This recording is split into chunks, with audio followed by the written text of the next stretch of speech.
जिसके द्वारा पदार्थों को जाना जाता है उसे ज्ञान कहते हैं। जिसके द्वारा पदार्थों का ज्ञान होता है, विषयों को जाना जाता है, उसे ज्ञान कहते हैं।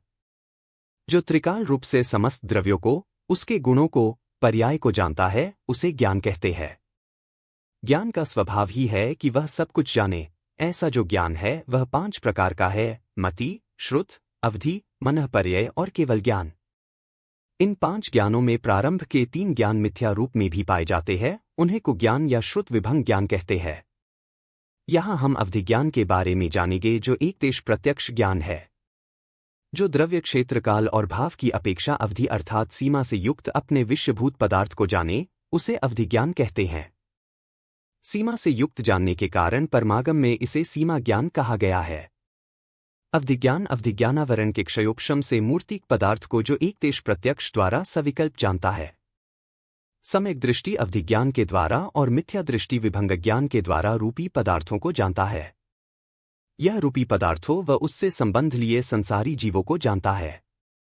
भविष्यकाल की भी सीमा तक जान सकता है। यह अवधिज्ञान प्रत्यक्ष ज्ञान है। सीधा आत्मा से होता है, पर की अपेक्षा इंद्रिय और मन की सहायता से नहीं होता है। सीधा आत्मा से होने वाले ज्ञान को प्रत्यक्ष ज्ञान कहते हैं। अवधिज्ञान 2 प्रकार का होता है: भव प्रत्यय अवधिज्ञान, गुण प्रत्यय अवधिज्ञान। स्वरूप: भव प्रत्यय अवधिज्ञान। जिस ज्ञान के होने में भव कारण हो वह भव प्रत्यय अवधिज्ञान है। यह देव व नारकियों के होता है। इतना विशेष है कि जो मिथ्या दृष्टियों होते हैं उनके ज्ञान को विभंगावधिज्ञान कहते हैं। भव आयु कर्म के कारण से जीव जहां पर रुकता है उसे भव कहते हैं, जैसे देव भव, नारकी भव। ऐसा भव धारण करते ही जिसे अवधिज्ञान हो जाता है उसे भव प्रत्यय अवधिज्ञान कहते हैं। गुण प्रत्यय अवधिज्ञान: जिस ज्ञान के उत्पन्न होने में सम्यक दर्शनादि गुण कारण हो वह गुण प्रत्यय अवधिज्ञान है। अथवा यह अवधि ज्ञानावरण के क्षयोपशम के निमित्त से होता है, वह गुण प्रत्यय अवधिज्ञान है। इसके 6 भेद होते हैं। किनके होता है? भव प्रत्यय अवधिज्ञान देव और नारकियों के होता है एवं तीर्थंकरों के भी होता है। गुण प्रत्यय अवधिज्ञान पर्याप्तक मनुष्यों और पर्याप्तक संगी तिर्यंशों के होता है। कहाँ से उत्पन्न होता है? भव प्रत्यय अवधिज्ञान सर्वांग से होता है, अर्थात सर्व अंग और उपांगों से होता है, किसी चिन्ह विशेष से नहीं। गुण प्रत्यय अवधिज्ञान नाभि के ऊपर शंख, कमल, वज्रादि विशेष चिन्हों से होता है। प्रकार: भव प्रत्यय अवधिज्ञान देशावधि होता है तथा गुण प्रत्यय अवधिज्ञान देशावधि, परमावधि और सर्वावधि तीनों प्रकार का होता है।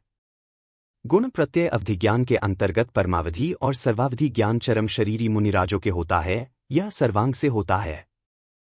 देशावधिज्ञान चिन्ह विशेष से होता है। यद्यपि सभी अवधिज्ञान क्षयोपशम के निमित्त से होते हैं, फिर भी गुण प्रत्यय के लिए क्षयोपशम ही निमित्त कारण है, भव नहीं। इसी से गुण प्रत्यय अवधिज्ञान कहलाता है। गुण प्रत्यय ज्ञान के लिए मनुष्यों और तिर्यंशों को व्रतादि करने पड़ते हैं। क्षयोपशम निमित्तक होता है, पुरुषार्थ पूर्वक होता है। भव प्रत्यय अवधिज्ञान के लिए कुछ नहीं करना पड़ता, जन्म लेते ही हो जाता है। हमें अवधिज्ञानावरण का उदय है, इसलिए अवधिज्ञान नहीं है। जब अवधिज्ञानावरण का क्षयोपशम होगा तो अवधिज्ञान हो जाएगा। जहाँ गुण प्रत्यय भी है वहाँ भव भी है, जहाँ भव प्रत्यय है वहाँ गुण भी है, लेकिन प्रधानता के कारण से गुण और भव प्रत्यय अवधिज्ञान कहते हैं। गुण प्रत्यय अवधिज्ञान के 6 भेद है: अनुगामी, अनुगामी, वर्धमान, हीयमान, अवस्थित, अनवस्थित। 1. अनुगामी, अनुपीछे, गामी जाना पीछे पीछे, साथ साथ जाने वाले ज्ञान को अनुगामी ज्ञान कहते हैं। यह ज्ञान अन्य क्षेत्र में तथा अन्य भव में साथ साथ जाता है। 2. अनुगामी, जो ज्ञान अन्य क्षेत्र या अन्य भव में साथ ना जाए उसे अनुगामी ज्ञान कहते हैं। 3. वर्धमान, बढ़ता हुआ, जिस ज्ञान की विशुद्धि द्रव्य, क्षेत्र, काल, भाव में बढ़ती जाती है वह वर्धमान ज्ञान है।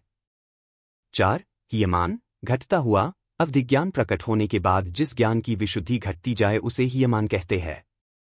इसमें द्रव्य, क्षेत्र, काल, भाव में विशुद्धि घटती जाती है।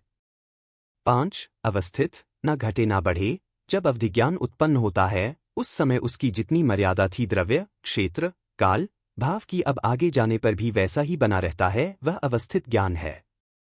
इसमें ज्ञान की स्थिति ना घटती ना बढ़ती है। 6. अनवस्थित, घटता बढ़ता रहे, जिस ज्ञान में की स्थिति घटती व बढ़ती रहती है वह अनवस्थित ज्ञान है। ये छहों भेद गुण प्रत्यय के होते हैं। भव प्रत्यय में इस प्रकार के भेद नहीं होते हैं, क्योंकि भव प्रत्यय में भव ही कारण है। वहां अनुगामी अनुगामी की कोई बात नहीं है। इन गुण प्रत्यय में अनुगामी और अनुगामी के तीन तीन भेद और है। 3 प्रकार के अनुगामी अवधिज्ञान है: क्षेत्रानुगामी, भवानुगामी, उभयानुगामी। क्षेत्र अनुगामी अन्य क्षेत्र में गमन करने पर भी नष्ट नहीं होता। जिस व्यक्ति के जिस क्षेत्र में अवधिज्ञान उत्पन्न हुआ तथा जब वह अन्य क्षेत्र में जाता है, जब उसका अवधिज्ञान साथ में जाए तो उसे क्षेत्रानुगामी कहते हैं। भवानुगामी एक भव से दूसरे भव में साथ जाने वाला भवानुगामी है। उभयानुगामी क्षेत्र परिवर्तन या भव परिवर्तन करने के बाद भी अवधिज्ञान का साथ में जाना उभयानुगामी अवधिज्ञान है। अनुगामी के अनुसार ही अनुगामी के 3 भेद है: क्षेत्रानुगामी, भवानुगामी, उभयानुगामी।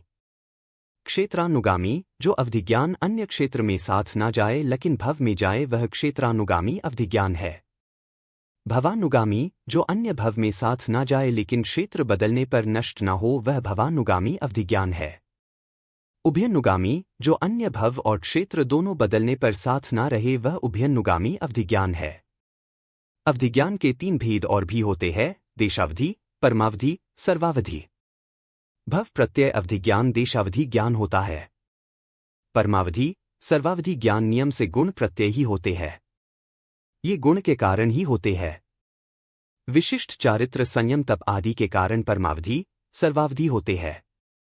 प्रकार: देशावधि ज्ञान भव प्रत्यय और गुण प्रत्यय दोनों होता है तथा परमावधि, सर्वावधि ज्ञान गुण प्रत्यय होता है।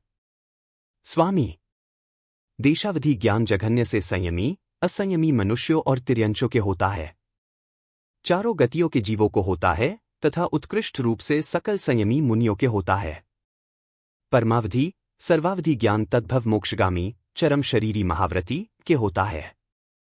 विशेषता: देशावधि ज्ञान प्रतिपाती होता है। यह ज्ञान होने के बाद जीव संयम और चारित्र से च्युत हो सकता है। परमावधि, सर्वावधि ज्ञान अप्रतिपाती होता है। एक बार होने के बाद कभी भी सम्यक्त्व छुटता नहीं है। ये मिथ्यात्व और असंयम को कभी भी प्राप्त नहीं होते। भेद: देशावधि व परमाधि ज्ञान के असंख्यात लोक प्रमाण भेद है। जघन्य भेद से लेकर उत्कृष्ट भेद पर्यंत अवधिज्ञान के जो असंख्यात लोक प्रमाण भेद हैं वे सभी द्रव्य, क्षेत्र, काल, भाव की अपेक्षा से प्रत्यक्षत्या रूपी पुद्रल द्रव्य को जानता है। स्पर्श, रस, गंध, वर्ण को जानना है। कदंचित जीव भी रूपी पुद्गल कहलाता है। पौद्गालिक कर्म के संबंध के कारण जीव को रूपी भी कहते हैं। कर्म की दशाओं को, उसकी घटनाओं को अवधिज्ञान जानता है। किंतु सर्वावधिज्ञान में जघन्य उत्कृष्ट आदि भेद नहीं है, वह निर्विकल्प एक प्रकार का है। अवधिज्ञान का सामान्य से वर्णन पूर्ण हुआ। गति अपेक्षा अवधिज्ञान का वर्णन अगले स्वाध्याय में जानेंगे। जिन वाणी माता की जय।